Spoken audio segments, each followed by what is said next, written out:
مجھے بتاتے ہیں کہ صحابہ نے میلاد منایا نہیں، اس سے پہلے ضروری پتہ کیا ہے؟ اقبال کہتے ہیں ذرہ عشق نبی حق طلب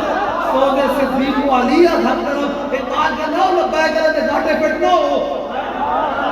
لبائے کہتے ہیں گاٹے پھٹنو کہ یہ لبائے کہتے جم لگا کر نعرہ لگاتے ہیں ہر وقت لبائک لبائک کرتے ہیں کہ گاٹے پھٹنا ہو. اللہ کرو اپنے حبیب کی محبت اللہ کو رسول اللہ کی محبت مانگ لیکن منگی ذرہ منگی لیکن ذرے میں سوچ پتہ کیوں نہ ہونا چاہیے سوچ صدیق اکبر کے مولا کائنات دے بھائی میں بخاری شریف لوگ بخاری کی بات کرتے ہیں بخاری نال ہے پھر دائل ایسی کچھ شیئر کرنے نہیں آنے وہ بھی بخاری سے گل کرے بھائی جنہوں شیئر کرنے نہیں آنے وہ بھی بخاری سے گل کرے ظلم ہے. میں شاہی صاحب میں سچی پوچھو میں نکاح پڑھانا نا کاغے اندر تے کوئی 20 سال 25 سال 30 سال تو میں کہوں نہ پڑھ بھائی کاغا جی آمنت باللہ و ملائکتہ و کتبہ و رسلہ پڑھ تے کاغا پتہ ہی پڑھتا ہے وہ رسول ہی. جس نوجوان کو 25 سال کے بعد 30 سال کے بعد وہ رسول ہی اور وہ رسول ہی کا فرق نہ پتا ہو وہ بھی بخاری کے اوپر بات کرے وہ بھی حضور کے میلاد کے اوپر بات کرے کہ صحابہ نے میلاد نہیں منایا سنے نہیں صحابہ کا میلاد بنایا ساڑھے کلو کو چرمہ میٹے کے نام لائی تو بنا مر جائے اچھا گل کرنی تو گل بھی اینج کر کے کرنی گل بھی اینج کر کے کرنی حضور کی محبت ہو ہی اثر کرتی ہے اثر جھکا کے پیر نے جانے شاہ صاحب فرماتے جام مثال دا پیر والے عاشق مست جمال ہور ہوندے در منگ ملنگ پہ نم شودے صاحب کرد حال ہور ہوندے ڈگڑے ٹکڑے مانگ تے شور پہ پیر والے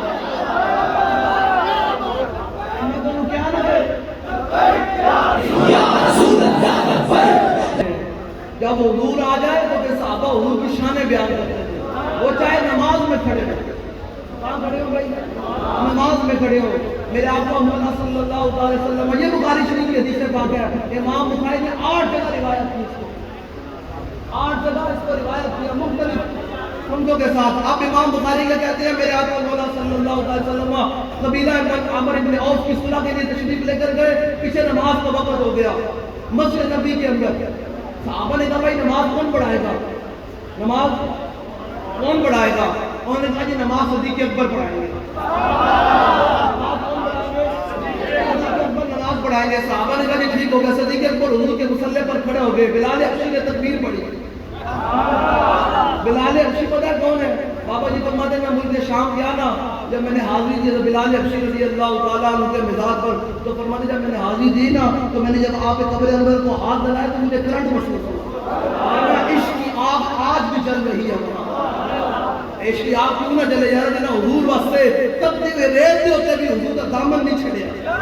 یہ ہے میں آپ کو آج سمجھانے آیا ہوں میں خطیب نہیں ہوں میں صرف آپ کے حضور کے غلاموں کو سمجھانے آیا ہوں حضور کی محبت ہے کیا جب سینے میں آ جائے تو جلیا ووٹ کی کیا حیثیت ہے پیسوں کی کیا حیثیت ہے بندہ گردن دے کے کہتا حضور اور حق نہیں ادا ہوا مولانا روم فرماتے ہیں کر کے جھگڑوں کر کے مالوں کر کے سر در طریقے عشق اول منزل اصل مولانا روم فرماتے ہیں جان دے